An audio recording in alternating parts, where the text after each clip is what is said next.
दिल्ली की महिला समृद्धि योजना जिसके तहत 1 अगस्त से फॉर्म भरना शुरू हो जाएगा, लेकिन हमारे जितने दर्शक हैं उनके जहन में बहुत सारे सवाल हैं कि आखिरकार ये जो योजना है, अगर इनकम सर्टिफिकेट हमारे पास नहीं है, हमारे पास राशन कार्ड है, तो क्या हमें फिर भी इनकम सर्टिफिकेट यानी कि आय प्रमाण पत्र लगाना पड़ेगा? इसके अलावा बहुत सारे दर्शकों का एक और कॉमन सा सवाल है। सवाल यह है कि जब ये फॉर्म भरा जाना है उस दौरान जैसे ये कहा जा रहा है कि पुलिस वेरिफिकेशन जो है वो होना जरूरी है। अगर पुलिस वेरिफिकेशन नहीं हुआ है और आपका आपराधिक रिकॉर्ड नहीं है, फिर भी पुलिस वेरिफिकेशन तो जरूरी है। तो अगर नहीं हुआ है पुलिस वेरिफिकेशन तो उसके जरिए उसकी जगह पर क्या और हो सकता है? अगर नहीं है तो हमें क्या करना पड़ जाएगा? तीसरी चीज सबसे जरूरी जो इस योजना में जो सबसे अहम है, 3 बच्चे वाला कॉन्सेप्ट रखा गया। अगर 3 बच्चों से ज्यादा हैं आपके बच्चे तो आप इस योजना का लाभ नहीं ले सकती हैं। तो अगर आपके घर में 3 बच्चों से ज्यादा है, जिस भी महिला को इस योजना का लाभ लेना है उनके 3 बच्चे तक है तो ठीक है। अगर 4 बच्चे या उससे ज्यादा पहुंच गए तो फिर आप इस योजना का लाभ नहीं ले सकती हैं। ठीक है, तो तमाम ये चीजें हैं। कुछ फॉर्म भरने को लेकर क्या क्या सतर्कता आपको बरतनी है जिससे कि आपका फॉर्म जो है वो रिजेक्ट ना हो। कुछ ऐसी ही चीजों पर हम बात करेंगे। कोशिश ये रहेगी कि आपका फॉर्म जो है वो एक्सेप्ट हो जाए और आपको पहली किश्त भी बराबर मिल जाए। ऐसी ही जानकारियों से भरे वीडियोस मैं लेकर आता रहूंगा, अब फॉर्म जमा होने से लेकर पहली किश्त मिलने तक। आपसे कोई भी गलती ना हो, हर एक गलती को सुधारने वाला वीडियो आपके लिए आएगा। इसलिए मैं कह रहा हूं चैनल को सब्सक्राइब करके रख लीजिए और उसमें आपको 2 चैनल दिख रहे होंगे, दोनों को सब्सक्राइब कर लीजिएगा। दोनों ही बराबर मात्रा में वीडियो आते रहेंगे, दोनों में आपको जानकारी मिलती रहेगी अलग अलग टॉपिक पर इसी योजना से जुड़ी हुई। तो सबसे महत्वपूर्ण चीज जो है वो आ जाते हैं कि जो आपके कागज लगने वाले हैं उसमें कौन कौन सी चीजें सही होनी चाहिए। एक चीज आप जरूर ध्यान में रखिएगा, क्योंकि ये योजना जो है वो उम्र के हिसाब से मिलेगी, यानी कि 21 से 60 साल के बीच में आपकी उम्र होनी चाहिए। और ये कैसे पता चलेगा? ये पता चलेगा आपके वोटर आईडी कार्ड से या फिर आपके अगर 10वीं की मार्कशीट है उससे। वोटर आईडी कार्ड से अमूमन पता चल जाएगा, लेकिन कोशिश ये करिएगा कि आप जो भी दस्तावेज दें उसमें आपका जो डेट ऑफ बर्थ आपकी है वो सही लिखी हो।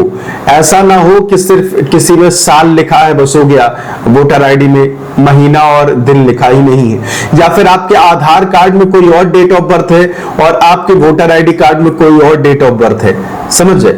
तो अगर आपके वोटर आईडी कार्ड में कोई और डेट ऑफ बर्थ है और आधार में कोई और, तो आप वोटर आईडी कार्ड में जो आपकी है वही आप आधार में भी करवा लीजिए। ठीक, ये सबसे जरूरी चीज है। नाम जो है वो आपका बाकी जगहों में सब सेम रहना चाहिए। जो भी कागज लगेंगे, जैसे आधार लग रहा है, वोटर आईडी कार्ड अगर आपका लगता है, भाई अगर आप कितने साल से दिल्ली में रह रहे हैं वो आपके वोटर आईडी कार्ड से पता चलेगा या राशन कार्ड से पता चलेगा, समझ रहे हैं? तो आपका नाम जो है वो हर जगह सेम होना चाहिए। मान लीजिए किसी का नाम सीमा है, ठीक, तो एक जगह वोटर आईडी कार्ड में मान लीजिए सीमा लिखा हुआ है, दूसरी जगह लिखा हुआ है सीमा कुमारी, ठीक, तीसरी जगह मान लीजिए आपका सरनेम भी जुड़ा हुआ है और लिखा हुआ है सीमा कुमारी गुप्ता, समझ रहे हैं? तो फिर ये दिक्कत हो जाएगी। इसलिए हर जगह एक ही नाम हो।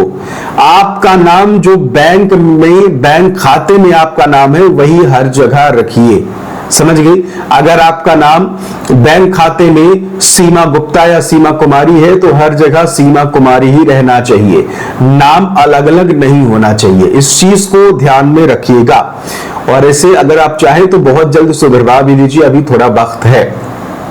अगली चीज सबसे महत्वपूर्ण, जब आप फॉर्म भरने जाएंगे ना, 1 अगस्त से इसका फॉर्म भरा जाएगा, तो सबसे पहले आप खुद जाएं या फिर आपके आसपास जो भी लड़कियां हैं, आपके बच्चे हो गए, आपकी बच्ची हो गई जो थोड़ा जानते हो, यानी कि मतलब कि कंप्यूटर वगैरह के बारे में उन्हें थोड़ा नॉलेज हो, यानी कि थोड़ा समझदार हो, क्योंकि देखिए जो बुजुर्ग हैं वो कंप्यूटर फ्रेंडली नहीं है।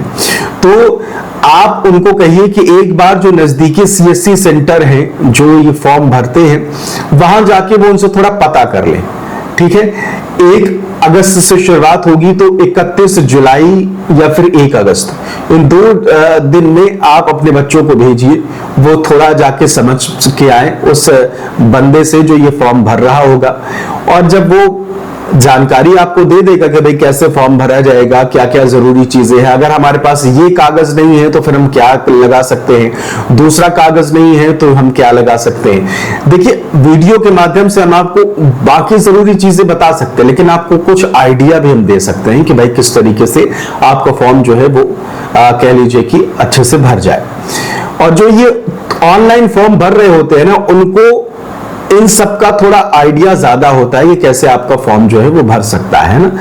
आप अगर पात्र हैं तो वो आपके फॉर्म जो है वो भर देंगे, और अगर आप अपने बच्चों को भेजते हैं, किसी को भी भेजते हैं, ठीक है, आप खुद अगर जाती है तो वो पता करके आ जाएंगे, और फिर उसके बाद आप जाके सीधे फॉर्म जो है वो भर लीजिए। अब सबसे जरूरी चीज आ जाती है आय, यानी कि इनकम सर्टिफिकेट। अगर आपके पास राशन कार्ड है, ठीक, अगर आपके पास राशन कार्ड है तो ऑब्वियस सी बात है कि आपकी इनकम कम है, इस कारण से आप राशन ले रही हैं, तो सिर्फ उस राशन कार्ड से काम चल जाएगा। दूसरा, हमने जो बात करी थी पुलिस वेरिफिकेशन, उसे लेकर क्या है, आपके खिलाफ कोई आपराधिक केस नहीं है, इसे आप खुद एक एफिडेविट के जरिए बता सकती हैं, स्वघोषित कर सकती हैं खुद कि भाई मेरे खिलाफ कोई केस नहीं है, आप मेरा फॉर्म एक्सेप्ट करिए। ये आप एफिडेविट के रूप में दे सकती हैं, ठीक। और उसमें आप ये भी मेंशन कर सकती हैं कि भाई मैं इतने साल से दिल्ली में रह रही हूं, ठीक है। तो ये चीज होगी। अब एड्रेस प्रूफ जो है वो भी जरूरी हो जाता है कि भाई एड्रेस प्रूफ भी होना चाहिए कि 10 साल से आप दिल्ली में रह रही हैं, तो देखिए आप एफिडेविट में बता ही रही हैं। दूसरी चीज, अगर आपके पास बिजली का बिल हो, अगर आपके पास वोटर आईडी कार्ड है, अगर आपके पास नल का बिल है, अगर आपके पास कोई और एड्रेस प्रूफ के रूप में चीज है, तो इनमें से कोई एक चीज जो है वो आप दे सकती हैं, ठीक। तो ये है कुछ जरूरी चीजें जो आपको समझ लेनी है, जो आपको फॉर्म भरने से पहले देख लेना है, चेक कर लेना है। बाकी आप कमेंट करके जरूर बताइएगा। कुछ और अगर आपके जहन में है, कोई और सवाल है, कुछ और पूछना है, तो आप जरूर कमेंट करिए, जिससे कि आप कह लीजिए कि आपका फॉर्म जो है वो आसानी से एक्सेप्ट हो जाए। आप पात्र हैं तो आपका फॉर्म रिजेक्ट नहीं होना चाहिए, और आपको इस योजना के तहत लाभ जो है वो मिल सके। जैसा कि मैंने आपको बताया कि 2500 सरकार एक मुश्त नहीं देगी, सरकार 1000 अभी आपके पास भेजेगी, बाकी 1500 रुपए जो है वो आप की जो है एफडी के रूप में जमा हो जाएगा, ठीक है, या फिर रिकरिंग डिपॉजिट आरडी के रूप में जमा हो जाएगा, और आपको 3 साल बाद मिलेगा।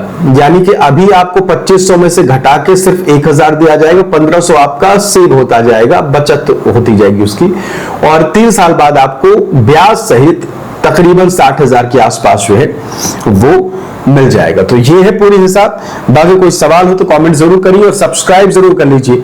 जैसे कि मैंने आपको बताया था कि अब आपको वीडियोस जो है वो इसके मिलते रहेंगे। फिलहाल इस वीडियो में इतना ही, बहुत बहुत शुक्रिया, नमस्कार। मिलती रहे मुख्यमंत्री किसान कल्याण योजना की। और अगर आप भी फ्रिज में प्लास्टिक का बॉटल रखते हैं तो स्टील का रखना शुरू कर दीजिए, क्योंकि प्लास्टिक के बॉटल की क्वालिटी कितनी खराब होती है आप जानते हैं, और उससे कैंसर जैसी बीमारी हो सकती है अगर अच्छा प्लास्टिक नहीं है तो, ठीक है। तो ये नीचे आपको दिख रहा होगा, स्टील के 6 सेट का बॉटल है, बहुत सस्ता है। आप एक बार क्लिक करके देखिए, इसका रेट देखकर आप भी चौंक जाएंगे, क्योंकि बहुत कम दाम में ये आपको मिल जाता है। और कह लीजिए कि स्टील है तो सेफ है, ये भी वाला मामला होता है। तो मुख्यमंत्री किसान कल्याण योजना की किश्त का अगर आप भी आज इंतजार कर रहे हैं तो आज है आपके लिए बेहद खास दिन, सबसे बड़ा दिन कह लीजिए, इससे बड़ा दिन हो ही नहीं सकता है। मुख्यमंत्री किसान कल्याण योजना के जितने भी हमारे दर्शक हैं इंतजार कर रहे थे किश्त का,